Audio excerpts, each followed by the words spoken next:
So if you like, subscribe my channel and bell button should be pushed. And this is the channel name, Dr. Javed Iqbal Khokhar Lectures on Forensic Medicine.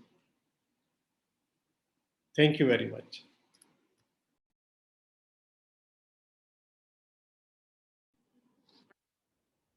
السلام علیکم. صبح بخیر. اور چونکہ یہ دوسری video ہے جو کہ پیدائشی یرقان ہوتا ہے نوزائیدہ بچوں میں، اس ویڈیو میں یہ ڈسکس کروں گا کہ جب یہ بلی روبن یعنی جو یرقان کا باعث بنتا ہوا جو پگمنٹ ہے، جب اس کی مقدار بہت زیادہ بڑھ جاتی ہے تو اس کو ہم ہائپر بلی روبینیمیا کہتے ہیں، یعنی بہت زیادہ شدت اختیار کر جاتا ہے. نارملی جو عام فیزیولوجیکل جانڈس ہے وہ 5 ملی گرام تک جاتا ہے بلی روبن، لیکن ان میں 15 اور 20 سے اس سے بھی اوپر 20 سے اوپر بھی تجاوز کر جاتا ہے. تو اس کو میں ڈسکس کرنا ضرور چاہوں گا، کیونکہ بلی روبن کی مقدار اگر بہت زیادہ خون کے اندر بڑھ جائے تو یہ برین ڈیمیج کر دیتی ہے، یعنی دماغ کو یہ ڈیمیج کر دیتی ہے. اس لیے اگر یہ نارمل سے بہت زیادہ لیول ہو جائے تو ہمیں فوری طور پہ ڈاکٹر سے رجوع کرنا چاہیے، کیونکہ یہ بہت جلد دماغ کو ڈیمیج کر دے گا. اب وجہ وہی ہے کہ جیسے بلی روبن کی مقدار جب بڑھتی ہے تو بچے کا بنیادی طور پہ جگر ابھی میچور نہیں ہے، وہ اس کو فلٹر نہیں کر پاتا اور وہ اس کو خارج نہیں کر سکتا. اور بعض اوقات میں جیسے میں نے کہا کہ وہ بہت زیادہ کیوں بڑھ جاتا ہے، اس کی مختلف وجوہات ہوتی ہیں. جیسے بعض اوقات ہیمریج یعنی خون بہہ جانا، جسم کے اندر بھی اگر خون بہہ جائے تو وہ بھی ظاہر ہے ضرورت سے زیادہ توڑ پھوڑ کا شکار ہوگا. پھر بچے میں انفیکشن، سیپسس بہت کامن وجہ ہوتی ہے بچے میں ہائپر بلی روبینیمیا، یعنی ضرورت سے بہت زیادہ نارمل سے لیول ہو جانا. پھر سب سے امپورٹنٹ وجہ ماں اور بچے کا خون کا آپس میں مس میچ ہونا، یعنی ان کا بلڈ گروپ آپس میں اگر نہیں ملتا، ایک کا پازیٹیو ہے دوسرا نیگیٹو ہے، تو اس صورتحال میں وہ سیلز کے اندر جنگ ہوگی اور سیلز جلدی ٹوٹ جائیں گے، اور اس صورت میں بھی بلی روبن لیول بہت زیادہ ہو جائے گا. پھر بعض اوقات جگر کی بہت سی مختلف بیماریاں بھی ہو سکتی ہیں. بعض اوقات ایک پیدائشی انزائم ہے، انزائم وہ کیمیکل ہے جو کہ ریموو کرتا ہے، کمبائن کرتا ہے انزائم کو جسم سے خارج کرنے کے لیے، اس کی کمی ہو جاتی ہے. اور بعض اوقات ریڈ سیل یعنی سرخ خلیوں کی ایسی بیماری ہوتی ہے کہ وہ جلدی ٹوٹ پھوٹ کا شکار ہو جاتی ہے، یعنی وہ نارمل ٹائم سے پہلے ٹوٹنا شروع ہو جاتے ہیں. اب اس میں علامات تو وہی ہیں. علامات سب سے عام علامت یہ ہوتی ہے کہ آنکھوں کا جلد کا پیلا پن ہو جانا، اور یہ بالکل اسی طرح سے جیسے نارمل فیزیولوجیکل جانڈس ہے نا، جو دوسرے سے چوتھے دن میں ظاہر ہوتا ہے، یہ بھی اسی طرح سے ظاہر ہونا شروع ہوتا ہے، لیکن اس کا لیول آہستہ آہستہ بہت زیادہ ہو جاتا ہے.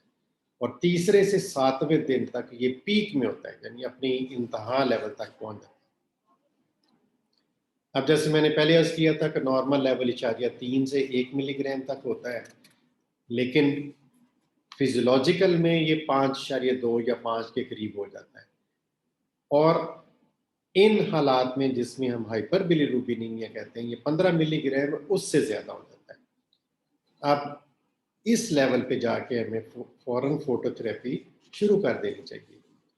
اب اس کی تشخیص اور علاج، تشخیص وہی ہے کہ جیسے جو ہی آپ ڈاکٹر کے پاس لے کے جاتے ہیں تو ڈاکٹر کا فوراً چہرہ دیکھ کے پتہ چل جاتا ہے کہ یہ تو یرقان ہے. بعض اوقات کچھ بلڈ کے ٹیسٹ بھی کروائے جا سکتے ہیں، جس میں بلڈ لیول ہے، یورین کا ٹیسٹ ہے کہ یورین میں بھی بلی روبن جب خارج ہوتا ہے تو اس کا لیول کیا ہے. پھر ایک جلد کا مخصوص ٹیسٹ ہے جسے ہم ٹرانسکوٹینیس بلی روبن میٹر کہتے ہیں. جس طرح آپ نے دیکھا ہو کہ آج کل تھرمل گن ہے، وہ تھرمل گن سے ہم ٹیمپریچر لیتی ہیں، اسی طرح جلد کے ذریعے بلی روبن چیک کرنے کا ایک میٹر ہوتا ہے، تو اس سے ہم اس کا لیول جج کر سکتے ہیں. تو علاج اس کا بہرحال فوٹو تھراپی ہے. اور یہ لائٹ کیا کرتی ہے یہ بنیادی طور پہ بلیروبن کے سٹرکچر کو، اس کی ہیئت کو بدل دیتی ہے، اور جب اس کا سٹرکچر بدل جاتا ہے تو وہ پھر خون کے اندر سٹے نہیں کرتا، وہ پھر پیشاب کے رستے یعنی گردے اس کو خارج کرنے کے قابل ہو جاتے ہیں۔ یعنی نارمل حالات میں تو یہ ہوتا ہے کہ یہ بلیروبن جگر خارج کرتا ہے، جو کہ آنت کے ذریعے پخانے کے خارج ہوتا ہے، لیکن جب خون میں لیول اس کا بہت زیادہ بڑھ جاتا ہے تو فوٹو تھراپی سے ہم اس کا سٹرکچر چینج کر دیتے ہیں اور پھر گردے اس کو خارج کر دیتے ہیں۔ اب ان حالات میں یہ ہے کہ بیبی کا باڈی فوٹو تھراپی میں بالکل نیکڈ ہونا چاہیے، صرف پیمپر پہنا ہو اور اس کا باڈی ننگا ہو، باڈی وہ مخصوص لائٹ کے نیچے بچہ رکھا ہوگا نرسری کے اندر، اور اسی کی وہ بچہ کروٹ بھی لے گا، اس کا فرنٹ اور بیک لائٹ لگتی رہے گی۔ اچھا، بعض اوقات اس میں ہمیں امیونوگلوبولن یعنی امیونوگلوبولن ان حالات میں دیا جاتا ہے جب بلڈ گروپ مس میچ ہو، تو فوری طور پہ اس کو کاؤنٹر ایکٹ کرنے کے لیے وہ مخصوص اینٹی باڈیز دینا پڑتی ہے، اور اگر لیول بہت خطرناک حد تک بڑھ جائے تو پھر ہمیں خون بدلنا پڑتا ہے۔ بچے کا خون ہوتا ہی کتنا معمولی سا ہے، تو وہ نکال کے اس کو ایکسچینج کر دیا جاتا ہے تاکہ وہ بلیروبن کا لیول جو بہت زیادہ ہے وہ کم ہو جائے گا، کیونکہ زیادہ لیول بہرحال دماغ کو نقصان کرتا ہے۔ اب اس کا بچاؤ کس طرح کیا جا سکتا ہے؟ بعد میں نا بچے کو بار بار ماں کا دودھ دیا جائے، کیوں؟ اس کی آنت حرکت کرے گی، اس کے فوڈ آگے جائے گا اور یہ آنت کے ذریعے خارج ہونا شروع ہو جائے گا، اور کوشش کریں کہ بچے کو دن میں ماں 8 سے 12 مرتبہ دودھ پلائے، اور اگر بچہ ماں کا دودھ ٹھیک طرح سے نہیں پیے گا تو اس میں پانی کی کمی بھی ہو جائے گی، اور بچہ کو دن میں 2 دفعہ ضرور اس کی جلد کو دیکھیں، چیک کریں، اور اگر زیادہ پیلا آپ کو لگ رہا ہے تو آپ کو فوری طور پہ ہسپتال جانا چاہیے۔ تو یہ ضرور ذہن میں رکھیے کہ اکثر یہ ہوتا ہے کہ یہ جی فزیولوجیکل ہے، ٹھیک ہے فزیولوجیکل ہے، وہ خود بخود ٹھیک ہو جائے گا، لیکن بعض اوقات میں اگر اس کا لیول بہت زیادہ ہو جائے تو وہ دماغ کے لیے نقصان دہ ہوتا ہے، تو اس لیے اس کے تدارک کے لیے یہ میں نے آپ کو آگاہ کیا۔ جزاک اللہ خیر، السلام علیکم۔